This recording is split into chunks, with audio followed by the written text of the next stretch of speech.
সিদ্ধান্ত হচ্ছে সরকারকে মাথায় রাখতে হবে। আপনাদের দাবিটা এখন কোনটা?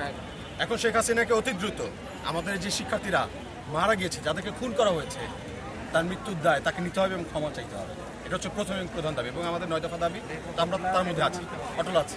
এবং তাকে অতি দ্রুত, যদি সে আমাদের দাবি না মানে, আমাদের কথা না শোনে, তাকে পদত্যাগ করতে হবে। আচ্ছা, আমরা দেখতে পেয়েছি যে বিভিন্ন মাধ্যমে যে ছাত্রদেরকে মোবাইল চেক করা হচ্ছে বা বাসা থেকেও অনেককে এই অভিযোগটা পাওয়া যাচ্ছে যে আটক করা হচ্ছে। রেড দিচ্ছেন, তুলে নিয়ে যাচ্ছে, আপনারা দেখছেন। হ্যাঁ, প্রমাণিত। এটা প্রমাণিত, এক্স্যাক্টলি প্রমাণিত।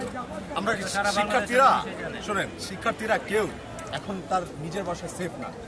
প্রত্যেকে হচ্ছে কি তার আত্মীয় স্বজনের বাড়িতে থাকতেছে, কেউ বনে থাকতেছে, কেউ জঙ্গলে থাকতেছে, কেউ বন্ধুর বাসায় থাকতেছে। এটাকে লাইভ বলে আমরা কি অপরাধী? আমরা খুন করেছি? না। আমরা কি কাউকে মেরেছি?